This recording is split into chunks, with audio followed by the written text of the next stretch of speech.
Nah,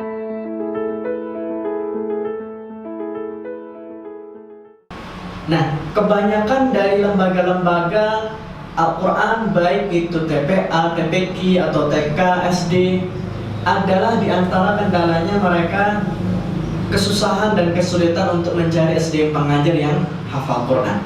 Ya. Cari SDM yang hafal juz 30, apalagi yang 30 juz, itu sepertinya agak susah.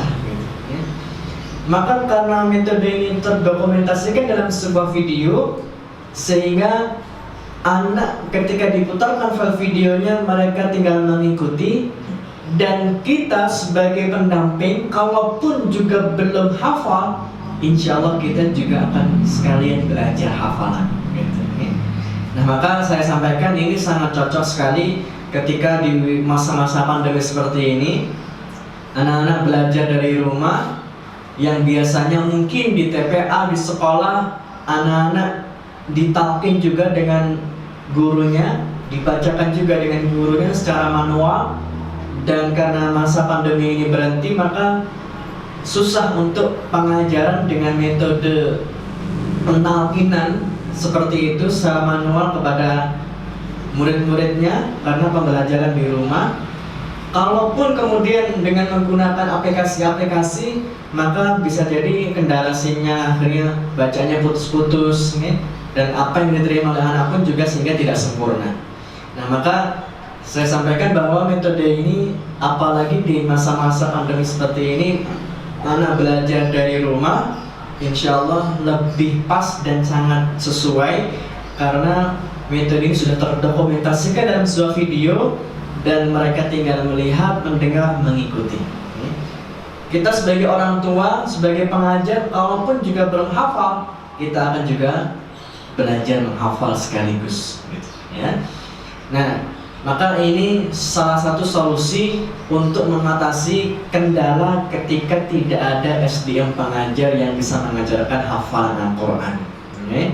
Siapapun bisa mendampingi anak-anak kita menghafal, dan kita pun juga akan ikut belajar. Nah, kemudian yang selanjutnya bahwa metode Zahrawan ini insya Allah tidak membosankan, dan konsentrasi anak-anak insya Allah juga akan masih terjaga, karena setiap dokumentasi file video yang kita sajikan itu adalah hanya 10-15 menit. 10-15 menit saja file video yang kita dokumentasikan, dan setiap filenya itu hanya untuk 3 baris saja. Setiap 3 baris. Maka dalam satu halaman ada 15 baris, maka satu halaman itu bisa untuk 5 file, setiap filenya 3 baris, 3 baris, dan dalam waktu 1 baris 7 menit, 10 menit, insya Allah Anda sudah bisa hafal 1 baris. Satu file 3 baris terselesaikan dalam waktu 15 menit, ya. Dan mungkin maksimalnya adalah 15 menit, maksimalnya adalah 30 menit, mohon maaf. Jadi dalam waktu setengah jam, insya Allah Anda sudah hafal 3 baris dari Al-Quran. Dan itu kalau kita target, kita buat kurikulum yang baik, yang rapi, insya Allah mereka juga bisa hafal dengan sebaik-baiknya, ya. Kemudian yang selanjutnya, bahwa metode Zahrawan ini adalah mereka anak-anak akan menghafal dengan bacaan standar tajwid, ya. Jadi panjang pendeknya bisa sesuai, kemudian dengungan-dengungannya juga insya Allah pas, karena konsep pengajarannya adalah sanuqri'uka, kami bacakan dan ikuti bacaannya, ya. Nah, kenapa ada mereka yang banyak kesalahan dalam menghafal bacaannya?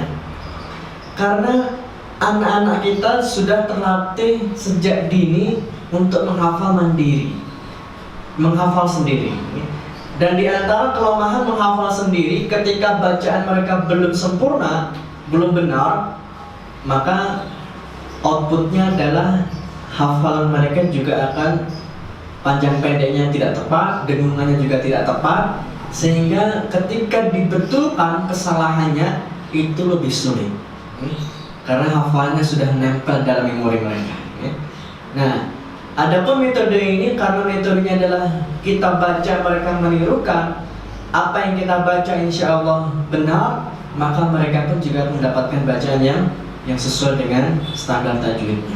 Okay?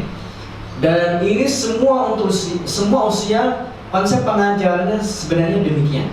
Tidak hanya untuk balita dan anak-anak saja, tapi untuk usia dewasa sekalipun sebenarnya juga adalah pengajaran dengan konsep guru membaca, santri mengikuti.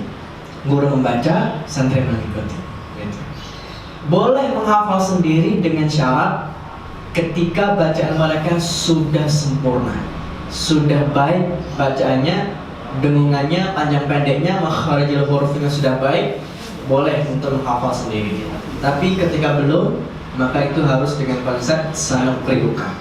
Kami bacakan Al-Quran kepadamu dan ikuti. Kemudian yang berikutnya bahwa metode Zahrawain ini bisa digunakan untuk pengajaran klasikal dengan banyak murid sekalipun, sehingga ketika misalkan kita tidak menemukan SDM pengajar yang banyak dengan santri kita yang cukup banyak, maka insya Allah dengan file yang sudah terdokumentasikan dalam video itu bisa untuk pembelajaran semua anak. Mau 10, 20, 30 anak dalam satu ruangan insya Allah masih bisa. Nah, jadi ini beberapa keunggulan yang ada di dalam metode Zahrawain ini. Dan kemudian kalau kita uraikan tadi, ketika kita praktekkan dalam surat Al-Mulk ayat yang pertama, maka tadi kita sampaikan teknis pemenggalannya adalah setiap 2 kata atau 3 kata. 2 kata atau 3 kata. Nah, kemudian yang selanjutnya, setiap penggalan itu terbaca 3 sampai 7 kali. Kemudian masuk penggalan kedua. Kemudian sebelum masuk penggalan ketiga, ulangi penggalan 1, 2, dan itu terulang 3 kali. Kemudian baru masuk penggalan ketiga, selesai, kemudian terulang dari penggalan 1, 2, 3 digabungkan, dan itu juga sebanyak 3 kali. Dan begitu seterusnya untuk teknis pemenggalan dan penampilan ayat-ayat yang ingin kita bacakan. Nah, adapun beberapa hal yang perlu kita perhatikan dalam proses pemenggalannya. Yang pertama adalah hendaklah kalimat yang dipenggal itu utuh, memiliki kesatuan makna. Seperti misalkan dalam bahasa Arab itu ada kata majmu', istilahnya mudhaf ilaih. Contoh dalam kalimat sab'a samawatin, sab'a dan kata samawat 7 langit, kesatuan makna yang tidak boleh terpisahkan. Ya. Jadi kalau hanya berhenti di kata sab'a saja, meninggalkan kalimat samawat, itu kurang tepat. Maka harus dibaca sab'a samawatin. Nah, jadi satu. Ya, ketika memenggal. Kemudian yang kedua, jangan memenggal kalimat yang memiliki keterkaitan hukum tajwid dengan kalimat yang selanjutnya. Contoh ketika ada kalimat begini, samawatin tibaqa. Kata samawatin ketibaqa itu ada dengungannya, ikhfa. Ya. Samawatin ti. Nah, dalam proses penalqinan yang kita perhatikan adalah bahwa ketika mentalqin, membacakan itu harus sesuai dengan harokat apa adanya. Ya. Dibaca harokatnya apa adanya. Kalau dibaca harokat apa adanya, contoh samawatin berhenti, samawatin berhenti. Terus tibaqa tidak ada dengungan ketika dipenggal. Ketika digabung samawatin tibaqa, maka mungkin bisa jadi anak akan agak bingung sedikit ya, karena pemenggalan di awal tidak ada dengungan, terus ketika digabung ada dengungan. Nah, ini mungkin bagi anak-anak akan bertanya-tanya, tadi kok nggak ada dengungan, sekarang ada dengungannya.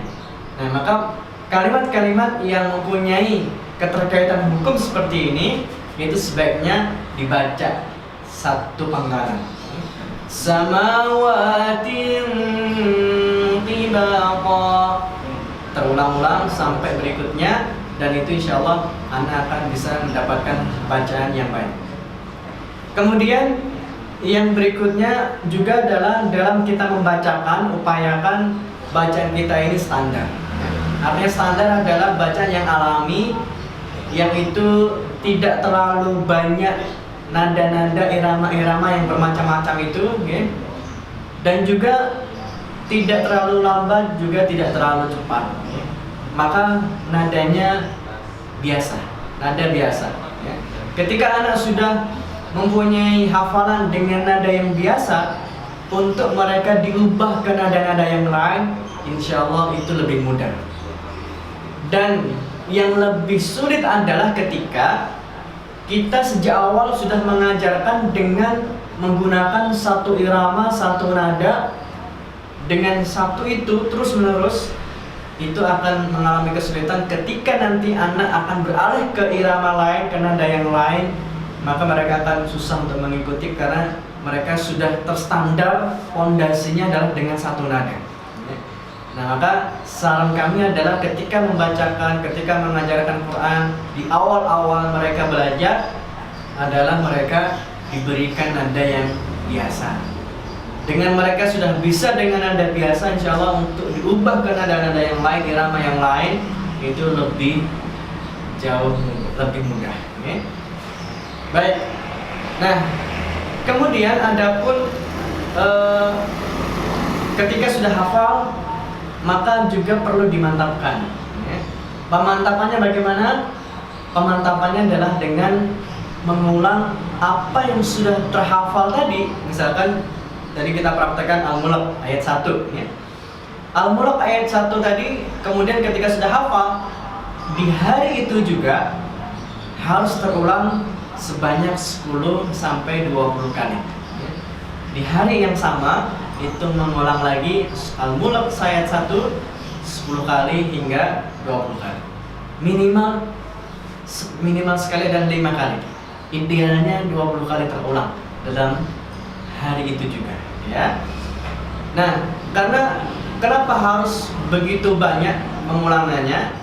Dalam kaidah murajaah, dalam kaidah menghafal, itu adalah al-murajaah ahammu minaz ziyadah. Jadi mengulang apa yang sudah kita hafal itu jauh lebih penting daripada kita menghafal ayat-ayat yang baru. Maka porsi murajaah, porsi mengulang itu bisa dibilang 2/3. Untuk menghafal ayat-ayat yang baru, porsinya hanya 1/3. Jadi misalkan di TPA kita hanya 1 jam, ya, jam 4 sampai jam 5. Maka porsi murajaah itu bisa dikatakan 40 menit, gitu ya, dari 60 menit. Kemudian porsi menghafal ayat yang baru bisa 15 menit atau 20 menit. Selanjutnya lain-lain. Maka porsi murajaah ini harus lebih banyak, karena kaidahnya adalah al-murajaah ahammu minaz ziyadah. Pengulangan hafalan yang sudah terhafalkan itu lebih penting daripada membaca atau menghafal ayat-ayat yang baru, ya. Nah, kemudian langsung kita contohkan ke, ya, langsung berikutnya. Oke, silabus ini. Jadi kita akan berikan contoh bagaimana penerapan metode Zahrawan ini ketika sudah terkurikulumkan dan mungkin dibuat seperti silabus, ya. Misalkan saya sampaikan di sini dari surat An-Naba, ya. Kenapa dari surat An-Naba kita anjurkan dan kita rekomendasikan dan tidak dari surat An-Nas untuk anak-anak usia balita? Karena penggalan suku katanya lebih pendek daripada surat-surat An-Nas dan seterusnya, ya. Coba kita hitung, ya. Penggalan suku kata dari An-Naba itu lebih pendek-pendek. Contoh, amma yatasaalun, 2 kata, ya. Misalkan surat An-Nazi'at, surat setelah An-Naba, wan nazi'ati gharqa, 2. Kemudian setelahnya surat Abasa, abasa wa tawalla, 2 ya. Kalau dibandingkan dengan surat An-Nas, suku katanya lebih panjang. Kita hitung. Kul a'udzu birabbi atau birabbin nas misalkan ya. Kemudian 3 suku kata tadi ya. Kemudian surah Falaq, Qul a'udzu birabbil falaq. Misalkan surat berikutnya Al-Lahab, Tabbat yada abi lahabi wa tab, 5 suku kata ya. Jadi kita melihat bukan jumlah ayat dalam satu surat itu, tapi yang kita lihat adalah banyak sedikitnya jumlah suku kata dalam ayat. Bukan, wah ini Anas ayatnya pendek-pendek, kemudian dan seterusnya, Al-Falaq, Al-Ikhlas dan begitu yang lain. Mungkin iya suratnya dengan jumlah ayat sedikit, tapi jumlah suku katanya lebih banyak ya. Maka rekomendasi kita adalah dari surat An-Naba ya. Nah, misalkan kita contohkan hari yang pertama hafalan baru An-Naba ayat 1 sampai 9 dan itu sudah terdokumentasikan dalam sebuah file video ya. Anak tinggal mendengar, melihat, menirukan. Kemudian masuk di hari kedua, file berikutnya, file yang kedua An-Naba ayat 10 sampai 16. Untuk murajaahnya sebelum masuk ke hafalan baru, di murajaah dulu hafalan yang kemarin An-Naba ayat 1 sampai 9. Baru masuk ayat berikutnya hafalan baru 10 sampai 16. Masuk hari berikutnya, hari ketiga atau pertemuan ketiga, murajaah dulu dari pertama ayat 1 sampai terakhir 16. Baru masuk hafalan baru ayat 17 sampai 22. Masuk hari keempat, sebelum menghafal ayat 23, maka kita ulang dulu dari ayat pertama sampai ayat terakhir 22. Jadi pola murajaahnya seperti itu dari awal. Bukan mengulang hafalan yang di hari kemarin saja. Misalkan kita sudah masuk pertemuan ke-7, menghafal ayat 37 ya. Nah, hari yang sebelumnya adalah menghafal ayat 31 sampai 36.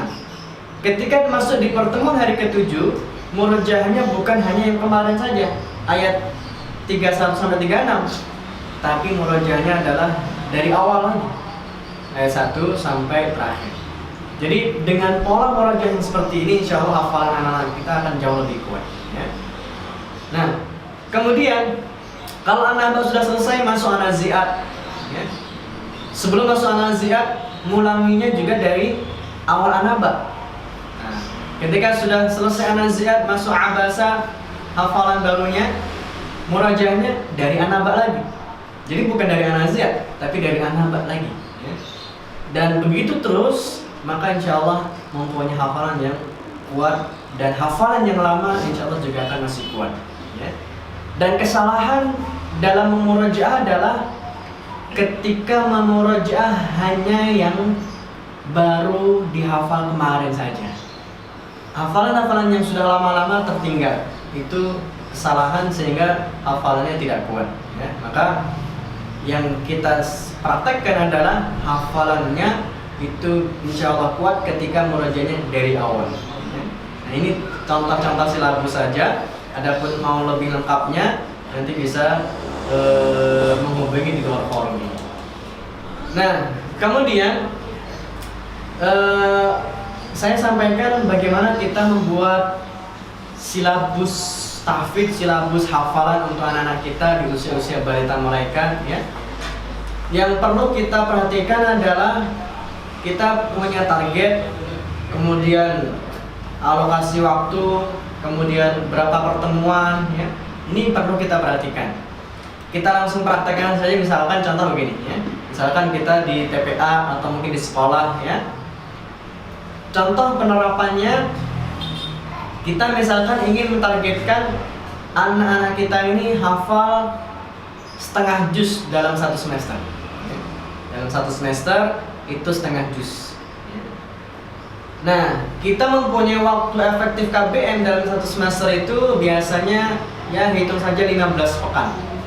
Selama 6 bulan, waktu efektif belajar itu biasanya 15 pekan. Ya. Nah, ketika misalkan pertemuan untuk menghafalnya 3 hari dalam sepekan, atau mungkin ada yang 5 hari dalam sepekan, ya. Alokasi waktu hanya 1 jam saja, ya. Nah, ini kita akan bisa melihat bagaimana penerapan silabusnya dengan penghitungan seperti ini. Kalau 3 kali saja dalam sepekan kita masuknya, seperti misalkan kebanyakan TPA juga sepekannya 3 kali, ya.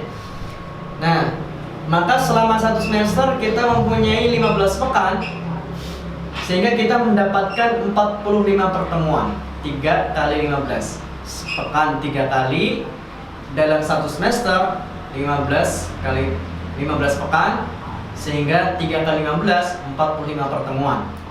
Itu kalau 3 kali dalam sepekan. Kalau masuknya 5 kali dalam sepekan, maka kita mempunyai 75 pertemuan. Nah, kemudian yang kita hitung berikutnya adalah bagaimana menentukan target berapa baris anak-anak kita menghafal di satu pertemuannya. Nah, kita belajar bagaimana menentukan target hafalan di setiap pertemuannya. Bisa kita hitung seperti ini. Ya. Jadi kalau setengah juz itu kan berarti adalah 10 halaman. Dan 1 halaman itu adalah 15 baris. 1 halaman itu 15 baris dengan mushaf standar Madinah, ya. Kemudian kalau begitu, ketika itu dijalankan untuk 1 semester, berarti anak-anak kita harus menghafal 150 baris. Selama 1 semester, anak kita menghafal 150 baris, dan itu adalah setengah juz. Nah, untuk menentukan baris setiap pertemuannya adalah tinggal dibagi saja, ya. Tinggal dibagi. Ketika misalkan setiap pekannya itu adalah maksudnya 3 kali, dan akan bertemu dalam 1 semesternya adalah 45 pertemuan, untuk bisa hafal 150 berarti tinggal dibagi 45 dibagi 150, ya. 45 pertemuan dibagi 150, maka akan ketemu 3 baris, ya. Kemudian kalau sepekannya masuk 5 hari dengan target yang sama, maka berarti setiap pertemuannya adalah hanya 2 baris saja, ya. Hanya 2 baris. Nah, jadi ini bagaimana menentukan baris setiap pertemuannya, target setiap pertemuan mau berapa barisnya, itu bisa dilihat dari poin ini. Jadi misalkan kebanyakan kita TPA misalkan seminggu 3 kali, atau mungkin juga sekolah-sekolah TK, SD, porsi pembelajaran Al-Quran seminggu hanya 3 kali, dan itu hanya 1 jam saja, maka bisa kita sampaikan kita berani mentargetkan setengah juz dalam 1 semester, dan dapat 1 juz dalam 1 tahun. 1 juz tahun dengan durasi 3 kali saja dalam sepekan, setiap pertemuan hanya 1 jam, insya Allah 1 juz tahun itu bisa, ya. Jadi kalau anak-anak TPA kita di TPA anak masuk kelas 1 SD, ya, sampai nanti kelas 6 atau mungkin di SD diterapkan begitu, maka bisa akan dapat setiap tahunnya 1 juz. Lulus SD dapat 5 juz, 6 juz, ya. Di TK 2 tahun, ya, maka bisa dapat 2 juz, ya. Kalau alokasi waktunya sepekan 3 kali, dan itu hanya 1 jam saja, ya. Dan 1 jamnya untuk apa saja? Nah, maka pembagian 1 jam bisa kita sampaikan pembukaan 5 menit, ya. Murojaahnya 20 menit, ya. Kemudian talqin hafalan baru 20 menit juga, setorannya 10 menit bersama-sama, bisa individu, kemudian diakhiri dengan penutur 5 menit. Ini alokasi waktu ketika itu pembelajaran yang kita miliki adalah waktunya hanya 1 jam, 60 menit. Nah, dan ini semuanya adalah inti dari pembelajaran Al-Quran. Adapun hal-hal yang bisa menunjang program-program yang lain yang bisa menunjang hafalan-hafalan anak kita, insya Allah juga bisa dikreasikan, bisa kemudian kita mencari ide-ide kreatif ya, misalkan dengan musabaqah, dengan game Quran, dengan rihlah Qur'aniyah, dengan salat berjamaah, mereka membaca bersama hafalan yang mereka miliki. Ini semuanya adalah program-program penunjang hafalan Al-Quran. Okay? Nah, jadi ini metode Zahrawain yang bisa kita hadirkan, yang pada intinya adalah dengan metode ini hanya satu cara ya.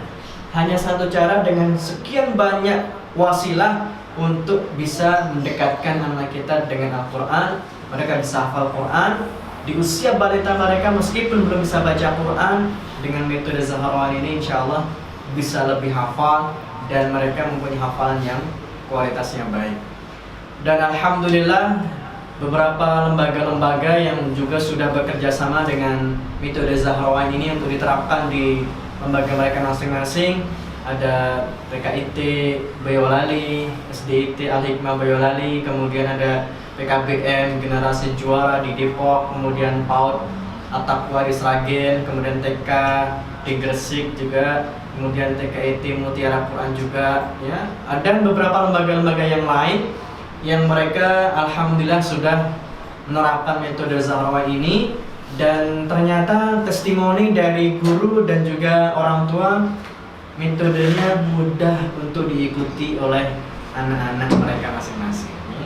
Maka semoga dengan hadirnya cara pembelajaran Quran seperti ini, sekali lagi menjadikan anak kita bisa lebih dekat dengan Quran, dan semoga menjadi amal pemberat timbangan bagi orang tua, bagi pendidik, bagi ustadz, ustadzah, guru semuanya yang sudah berkecimpung mengajarkan Al-Quran.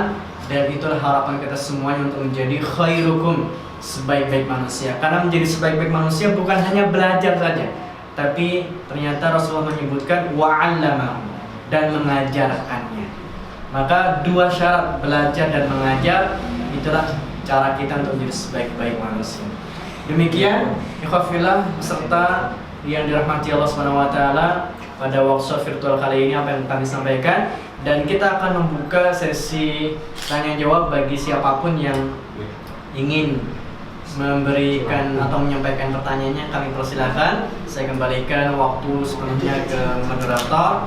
Dari saya cukup sekian. Billahi taufiq wal hidayah. Wassalamualaikum warahmatullahi wabarakatuh.